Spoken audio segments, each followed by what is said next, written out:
Hi, I'm Jim Eves and you're listening to the Honest Filmmaker podcast, career advice from people in the business. Today I'm joined by filmmaker, editor, pixel pusher and owner of boutique video agency The Red, Jake Hawkins. Jake's been working with some of the biggest brands in the UK for the past 10 years on all types of productions, as well as co-directing the micro-budget horror movie Zombie Resurrection. In this chat, I asked Jake for his tips on setting yourself up as a freelancer, how to set your rates, how to be professional, how to deal with clients, and how to find clients in the first place. Enjoy. Jake, thank you for joining me. Cheers, Jim. Awesome. You started on I looked you up on LinkedIn, went through, did my research, and it said screen production at Winchester. Is that a posh way of saying film course, is it? It was a fantastic course. Absolutely loved it. Largely documentary focused. So that kind of shaped the way that I kind of film a lot of the time, because I was very sort of into observational documentary and kind of, hanging back and filming the action as it unfolded kind of thing. So yeah, it was a wicked course. Really, really good course. Awesome. And when you left that course, how soon after that did you decide to, because I'm assuming you started freelance video editory stuff. How soon did you go into that? So I started that at uni. So I started cutting together like little corporate promos and stuff like that, referrals from friends and family and stuff. Oh, so-and-so wants a video and that kind of thing, and then built up a bit of a portfolio. And then I started shooting music videos, and then that was kind of, I think that was in my third year. My friend was in a band, they wanted a music video, so we kind of decided that we'd work on this video, throw everything we had at it. It was free, weren't getting paid for it.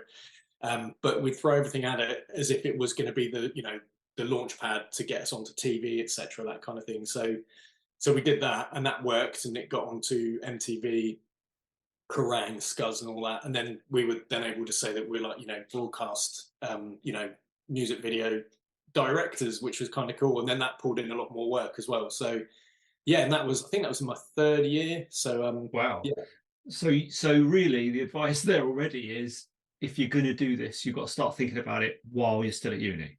100%. Yeah, I would. And, uni's one of those kind of, times where you can make mistakes, right? Because you're a student, because you're learning, and we make mistakes as we go along, and, we make mistakes professionally as well. And that's how we learn from our mistakes, be honest, take a step back, look at what went right, look at what went wrong.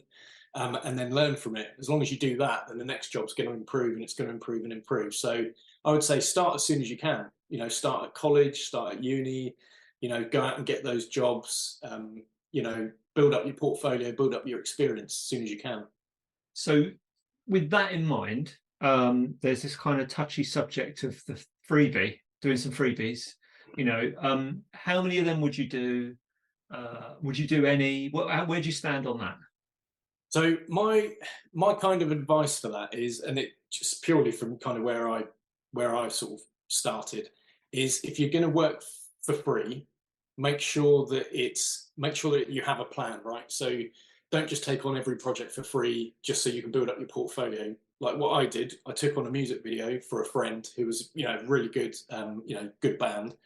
And they were sort of gaining a bit of traction, and they needed a good music video. So we thought this could actually be our launch pad. Let's get this onto TV. So we, roped in favors.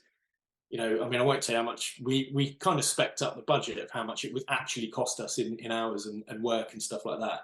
And it wasn't a cheap video to make, but everyone kind of pulled together, and we got this thing on TV, and we put in, visual effects shots. It was post-apocalyptic. There was a guy crawling out of a bunker. It was, there was smoke, there was explosions, there was a city falling down, there was all kinds of crazy stuff. And, and that kind of put it a little bit above your kind of standard sort of, camera and a band sort of thing. So we just threw everything at it. And that's kind of my advice would be, have a plan. If you're going to do it, make sure it's the best piece of work you can do. Just because it's free, don't then go into it thinking, well, it's a free gig, so I'll only give it, half of my output sort of thing. Go in there and give it 110%, because that free, you're not getting paid, so you've got to get something out of it at the end of it. Make it the best piece of work that you can do, and then use that as a launch pad, and really look at I wanted to get into music videos, so I did a music video. So look at, if you want to get into maybe like car shows, go and do that freebie for a prestigious car show, or if you want to get into aerial video, go and work on a really, really cool project that needs, drone ops and things like that, and really, throw your time at something that's going to then benefit your career. That's what I would say. If I was to do that now, my advice as well would be, like you say, to pick an industry that you're actually interested in, because a lot of the time these corporate gigs can be old white men in rooms talking about something really boring. No one wants to do that. You might as well be sat and doing a 9 to 5. Yeah. So a little bit like you've ended up doing, you did like myself, we ended up doing a lot of marine videography, which is awesome because you're out on the water. It's really exciting. And a friend of mine is into motorsports. He's sort of trying to push that side. It's really making sure the stuff you do is the stuff you're interested in. Unless you love cameras, I guess if you're into equipment and lighting and stuff, then yeah, maybe that's how you get your kicks. But but yeah, that's a good piece of advice.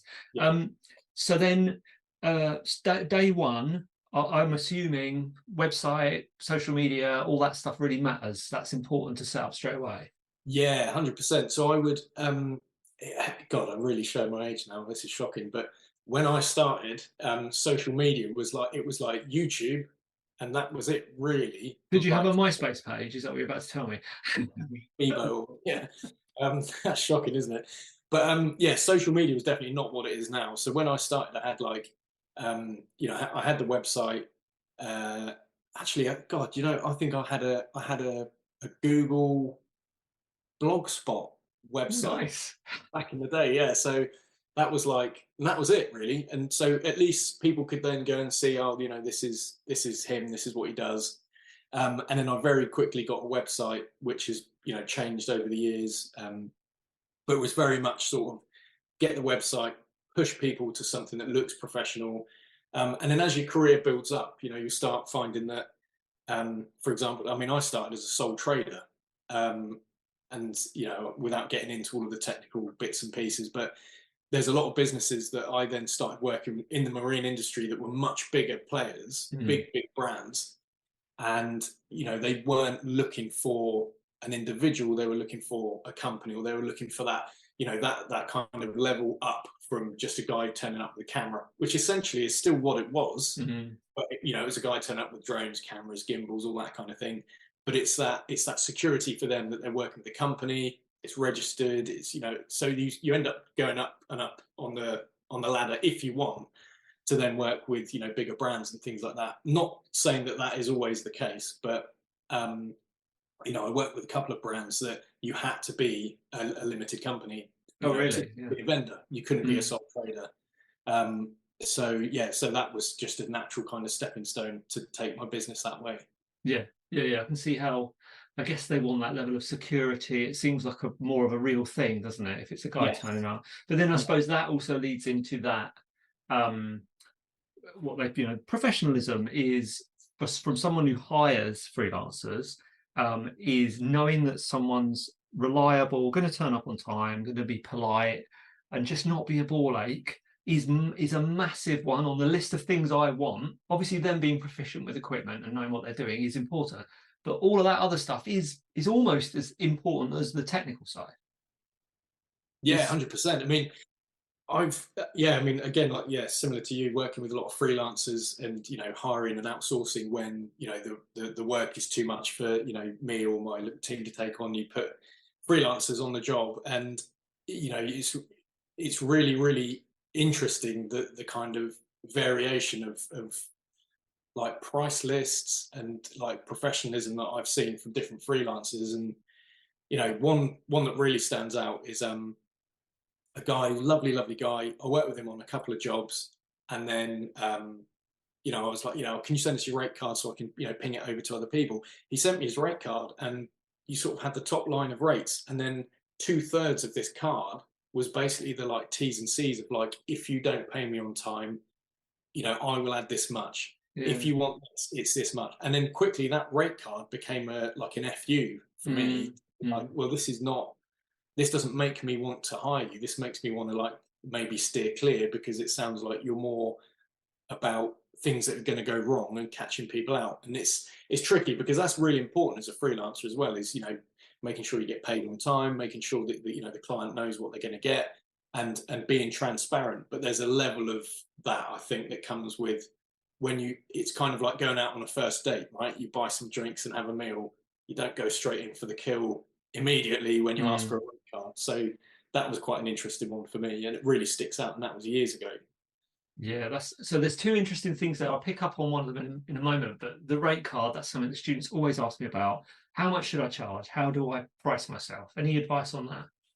Yeah, that's one that because I lecture at Winchester Uni as well, so I deal with a lot of students, and that's a question that I get asked a lot, is exactly that. And it is a really tricky one. And obviously when you're starting out, you're not going to charge BBC rates because you don't have the experience. But so I think that kind of needs to be addressed on a realistic level, right? If you've bought your own equipment and you're paying off your own equipment, you've got to kind of factor that in a little bit. And obviously you can't go in and work for peanuts, but it's a tricky one. I sort of say, if you look at like a BBC cameraman, or like a seasoned broadcast camera op, might be 500-600 a day, wet or dry hire depending, so with or without the kit. You've got to sort of think, well, if that's the kind of top bar, then I have no experience or very little experience, so let's take that right down to here. And then let's look at if maybe I'm paying off some equipment that I bought, maybe factor in those payments as a small percentage on top of what you would charge. But I mean, realistically, I don't know, like straight out of uni, maybe, like, it depends on the job, but it's hard to put numbers down, but 150, 200, 250, depending on experience. It's really difficult, isn't it? And also it depends on the kind of client you're working with, I guess, as well, because I've worked with cameramen and cinematographers and DPs for corporate work, and they charge like $1,000 a day to these brands, but they turn up with everything, right? So the company will say, oh, we want a slow motion, really slow motion, like 120, 200 frames a second, 4K, super beautiful shot of this guy cutting through this log with this tool, and we want the sun behind him, and it's gloomy outside, right? And it's like, we want this, we want that, and then we want this like really smooth gliding shot. And the cinematographer's like, yeah, no worries, because he's got all the gear. So he goes out and he gets his 2K HMI out of the band. He goes and sets up his his jib arm, and he's got all the kit. And yeah, he was expensive, but he came with everything. And so yeah, it's swings and roundabouts, I guess. It depends on the job. Yeah, and that's a really, really roundabout, long answer, isn't it? Well, that's all right. No, it is a real minefield, that rate card, because I'm a little tempted to say to lean into that depends on the customer, because I feel like obviously it really depends on your experience, because you can't come out the gate and go, yeah, it's £1,000. Why not turn up with the SLR? But you do need to factor in the client and where you are on that journey, and also how much, like you said, if you're in that kind of, you just finished your freebies, you're building up your content for your show reel, because I guess what I'm looking for when I look at a show reel is variance, is there's a beautiful landscape, there's people talking in a room and there's no echo, there's some motion, there's cars, there's boats, there's all this kind of thing. I can see they can do everything, and I guess with that stuff you go down the beach and shoot some landscapes, couldn't you, and chuck them in your show reel. No one needs to know it's not part of the project. Just going back to that sort of client freelancer relationship, and one of the things I guess when I've chatted to students they maybe don't appreciate is getting paid can be a challenge. And it's not, sometimes you've got a client who just throws you to the bottom pile and you don't get paid in time and it's a pain in the ass. The other times it's just understanding that a bigger business has got an accounts department, it's got the person who's hired you's then got to put the invoice to accounts, you've got to approve it, and blah blah blah blah, and this could go on for quite some, or someone might go on holiday, all that kind of stuff. How do you handle that without coming across as a pitchfork wielding, give me my money person? So yeah, I mean, yeah, it's happened to me countless times, right? And I'd be lying if I said it doesn't happen anymore, because it does. And it is part of the course, and it is the nature of the job. And it's, yeah, handling it in a professional manner is important, because the client, if you get arsey with them, they're gonna not use you again because you're a pain in the arse, which is fair enough. On the other hand, it's, if you've got your 30-day terms and they go over the 30-day terms, um, you know, the day after, or a couple of days after, it's just a simple email out. And if you use an accounting software like Zero, which is what we use, you can set all this up. You don't have to do anything. It just, 2 days after, it just pings them a polite little nudge, just saying, just to let you know, invoice 1074 is overdue. If you can pay this at your earliest convenience, it would be much appreciated. Just polite, just a nudge, because like you say, that invoice happened 30 days ago, and it went to a marketing manager who then checked the email, didn't even probably look at the invoice, and then just went on about their day. And then 30 days later, they're not going to remember that, oh, I never sent that to the accounts department. Whoops, send it on. So there's no need to get narky. I have had experiences where I've waited 3 months to get paid. That is a pain in the arse. And it's still, it's still polite. It's still just following up on that invoice that is outstanding by 90 days. If you can get onto it, that would be amazing. And I think, in those instances, I mean, I've worked with companies, especially the big marine brands, that they say from the get-go that their terms are 90 days, which is bonkers, right? It's a long time to be waiting for, to be getting paid and stuff. But even in those instances, they've always paid ahead of time. It's generally speaking, and this is not to upset any agencies that might see it, but generally it's agencies that I've worked with. Oh, really? That's interesting. Yeah, 100%. Like they tend to be like the worst payers, like in large. Yeah. Yeah, that's weird. I guess, although I suppose are they in the loop with the client? So they're also waiting. Yes. Yeah. This big kind of circle of waiting to get paid, and the money trickles down, and you happen to be, at the bottom, just waiting. Yeah, trying to catch it. But yeah, it's just be polite.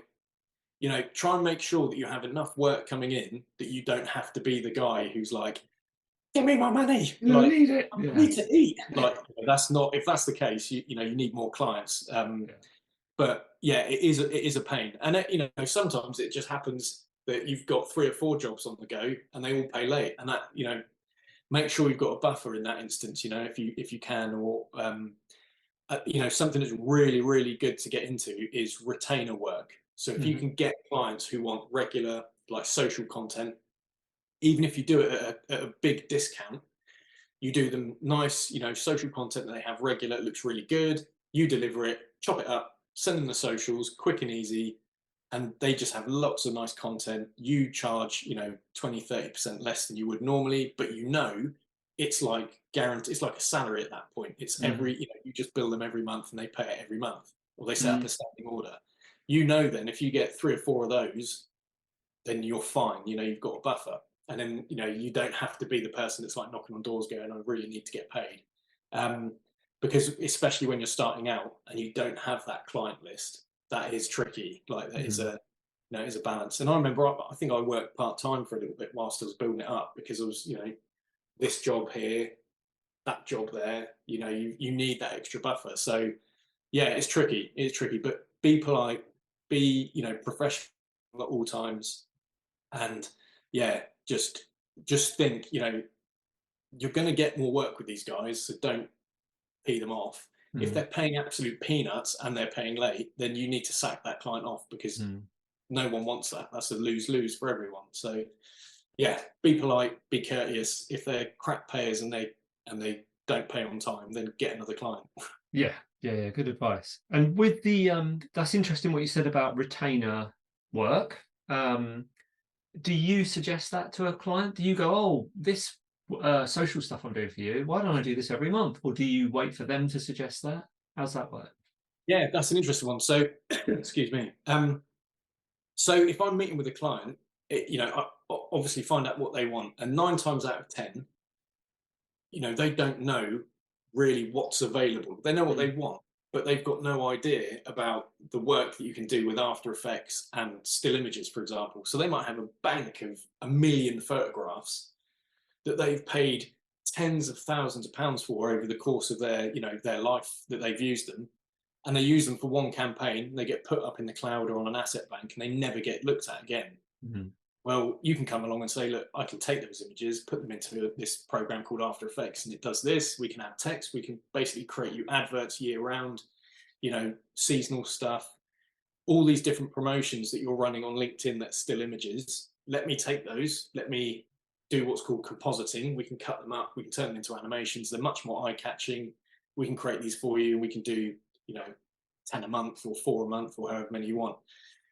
And they'll be like, wow, I had no idea. Because of course they, why would they know that you could do that sort of stuff? So a lot of the time it's have that meeting with the client, find out what they want. Generally speaking, it will be a brand video, so a promotional video for something. And then you could say, well, from that shoot, we could create this amount of social content. And by the way, do you have an asset bank? They'll say yes. Or they'll say, yeah, we've got a bunch of hard drives that we never look at. And then you can say, well, why don't you let us take a copy of those? So never take the originals, take the originals and copy them, and then give the originals back. And then build up a content plan where you basically look through the content with them, talk about what images you can use, and build up essentially a content plan for 6 months, 12 months. And the chances are they've never even thought you can do this. So it's about educating the client, find out what they need, and then offer above and beyond that. And then they'll be like blown away and they'll love it. Generally speaking. Yeah. Oh, that's cool. And that's a lot more than just turning up to make a brand film, isn't it? That's like that's establishing a long-term relationship. 100%. Yeah. And that's really what it's about. I've worked with some clients for getting on 10 years now. And it's just, and then at that point it becomes, hi mate, how's it going? It's that kind of chummy kind of back and forth, and they know how you work and you know how they work, but that's come from years of building up, experience and rapport with them, really. And then knowing the brand, that's what's, I think, takes the kind of work I do beyond just turning up and filming. It's, I get brochures, leaflets, everything. I basically say, look, treat me as your marketing department, off site. Just send me all your stuff.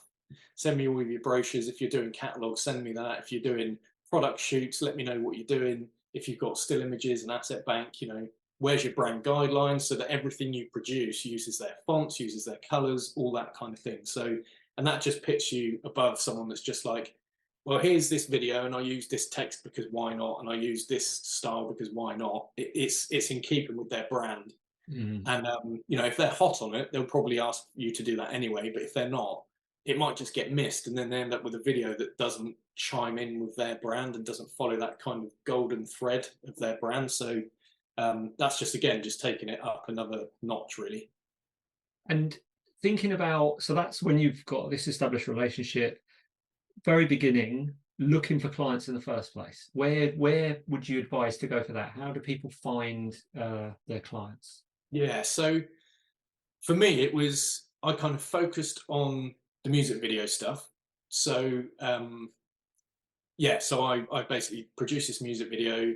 We got it onto TV, and then it was like the website that's all it was about, right? It was like, we're broadcast music video directors because we did it once, and that's all it needed. So then the kind of work came in because SEO and the website was pulling in work, and then word of mouth. So we got a lot of jobs through that.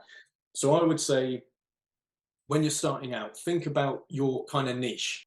Look at what you want to do within that video film production. If something really interests you, maybe it's sports, maybe it's gyms, maybe it's small businesses, go and meet those small businesses and those people, and just get yourself out there, and then start building up that list. And you might have to do stuff discounted to begin with. I would avoid working for free, because once you get a client that's like, can do this but do it for free, chances are, and again, go back to that, do it once, do it well, that's it. If they want you for free, good luck trying to ever get money out of them as a client moving forward, because they'll just be like, yeah, but you did that one for free, or you did that one for like 50 quid. And it's like, they're just, what they'll do is when you say, oh, this will cost you £1,000 for the shoot and the edit and 5 videos, they'll just turn around and find you, but 6 months earlier. Yeah. And just get the next one. Just say, yeah, can you do this for 50 quid? This is what this guy did. He did it for 50 quid. And they'll be like, yeah, cool, because they need the showroom. And then they'll do it again and again. So yeah, it's a tricky one. Go out and meet people, meet real businesses, real people who are really gonna, pay you, what you're worth, and get out there and build up your client list. But it is tricky. It's not easy to do. Yeah, it takes a bit of chutzpah to go up to people and just give them your business card and tell them who you are, especially if you haven't done it before. Yes. But I would say I've definitely hired people. Like I would never. It's you've got enough work as it is. You work for a company.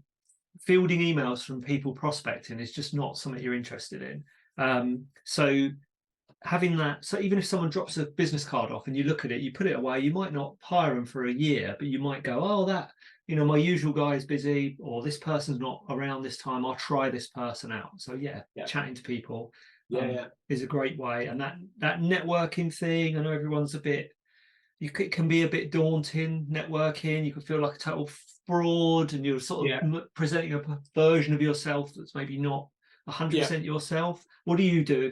Is there like a Jake Hawkins plus version? Yeah, mate, you're getting it right now. Did you not know you're being networked?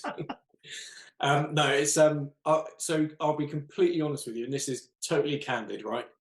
When I was at uni, I hated talking, getting up. This is me. This is blah blah blah. I had this social I just couldn't do it. I was able to talk and chat and all this kind of stuff, but when I had to actually be kind of serious about something and pitch it, I found it so difficult to be me and do that. And I actually had a discussion with my lecturer at the time, and I asked if for our final year project, if I could pitch it in character and not as me. So I came in, I was doing a mockumentary. So I came in as the character and I pitched my mockumentary film as the character. Yeah. And that sounds really weird, but that's how I kind of coped with it. And I kind of put on this character, and I found that a lot easier to do. And that kind of worked for me. And obviously being, professional and you can't go in and act and be a character in front of them, just be like, what the hell are you doing? So for me, networking, what really didn't work for me was the term networking. And it was like a switch that you flicked on, right? That's kind of how we were taught it. And that did not work for me at all, because the only way I could do that was to kind of pretend, and it felt stifled and fake. Like it felt like I was pretending.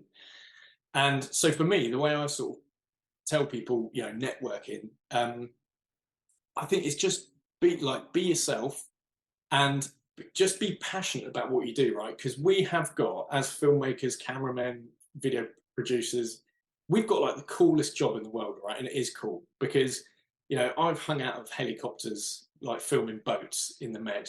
That's pretty awesome. I've flown drones. I chase boats with drones and stuff. You get to go and meet celebs. You get to interview people. It's a cool job, right? So just be passionate about what you do and tell people what you do, right? And tell them with passion and tell them with grit and determination, because no one falls into being a filmmaker.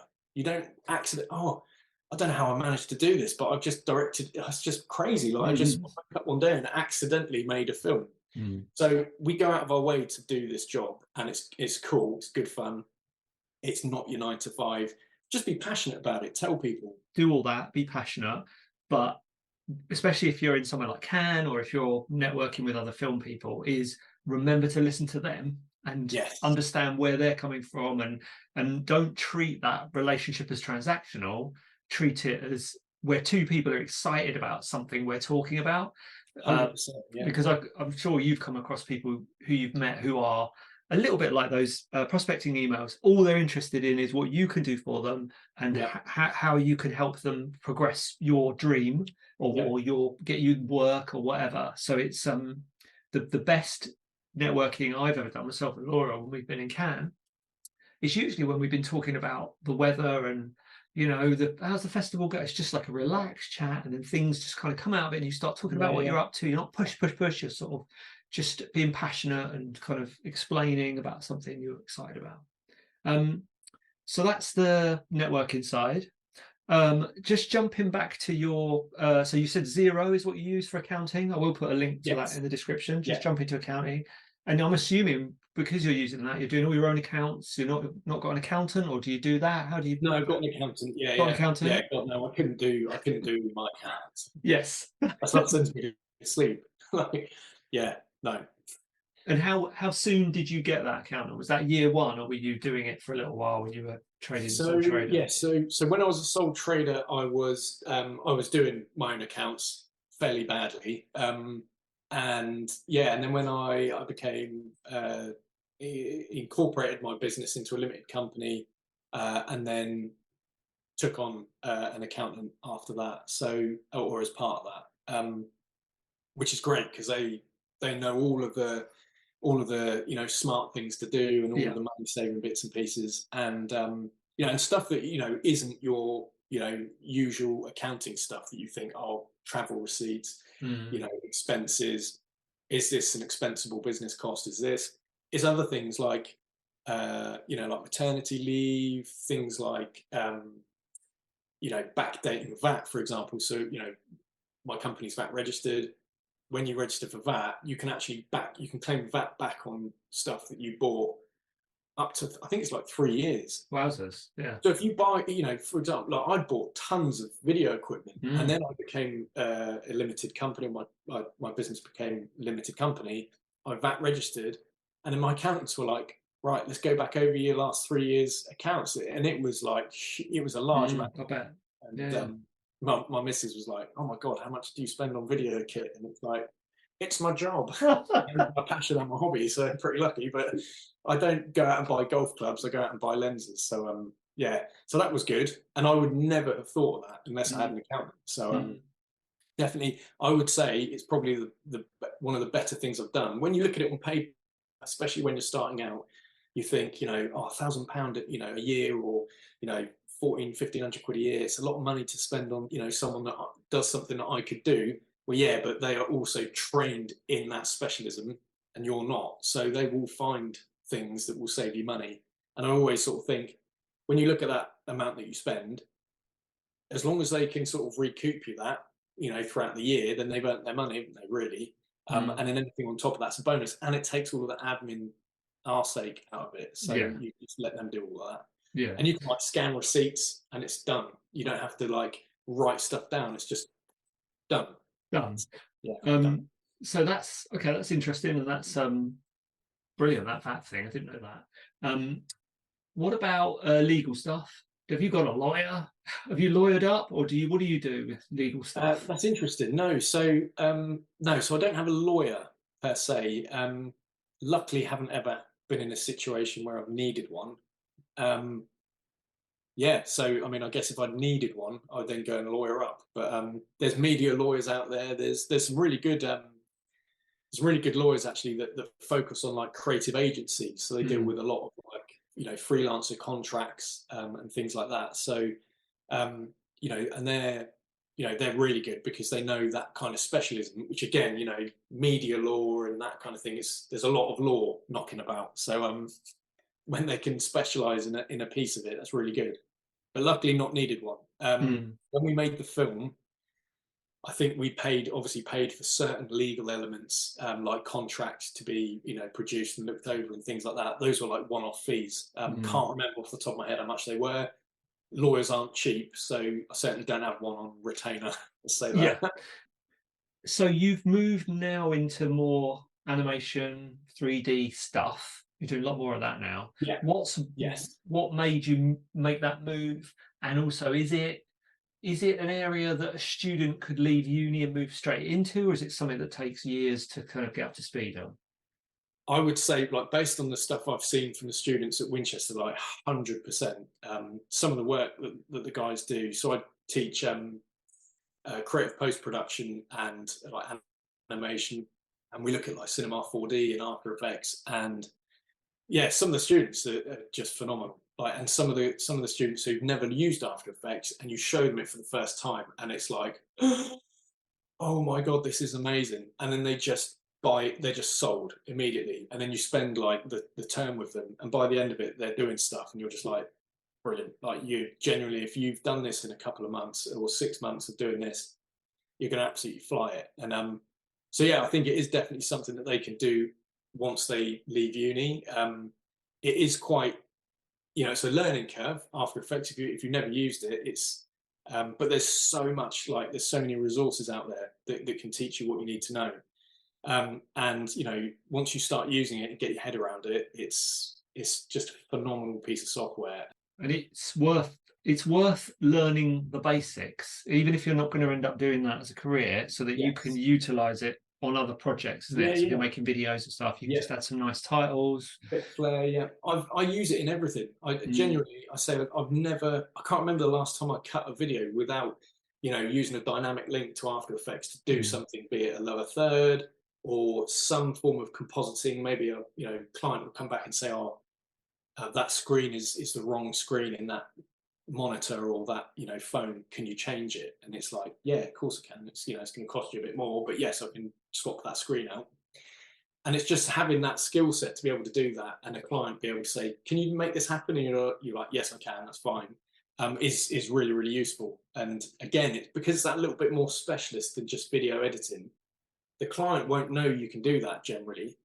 They might be like, I had one client be like, oh, we filmed this and we've done the video, and then we realized that the product has changed, and they've changed the color of this button is now red and it was white.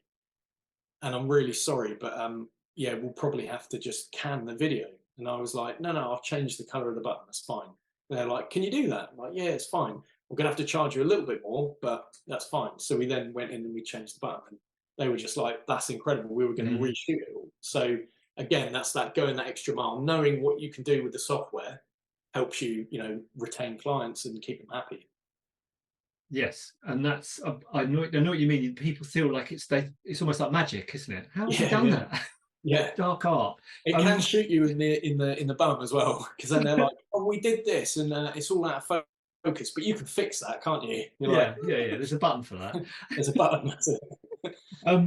And then moving on from that, obviously everyone's AI. There's fear. People are excited about it. Have you used it? How do you feel about it all? Yeah, so I'm all for it.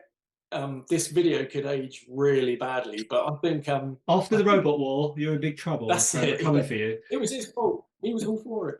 No, I think in terms of like being a creator, like we're already using the tools, like roto brush and things like that. That's already using a form of artificial intelligence to make our lives easier. And I think that the tools are going to get better. They're not going to be perfect. There's not one tool that you can just click and it does your job. Like that's not where it is at the moment, and it won't be hopefully for a long time. But I've used things like this is really annoying. I've completely blanked on the name. Runway, is it? Runway, anyway, yeah. So I've used a couple of like AI generation, video generation tools and stuff, and it's really impressive what they can do. But it's not what I want. It's not what I need. So I couldn't come along and be like, oh, I've got this client job, but I can do it on Runway. Yeah. Like, it's not going to work. But what I found it really useful for is sometimes you have a client say like, oh, we'd love this animation, and they try and explain it, and you're like, not seeing it. Have you got any reference? And they're like, and they can't find anything that's kind of relevant. I might say, can you just go into this Runway, type it in, or I'll type it in and generate a kind of blue sky thinking visual of what you might be trying to replicate. And then you give it to them, they're like, oh yeah, that's really cool. If we can do something similar to that, and you're like, perfect. So a couple of times that's helped out. So I find it quite useful to then be able to send the client, because then they can say, oh, this is the kind of thing we want. But I've had iffy results with it, really.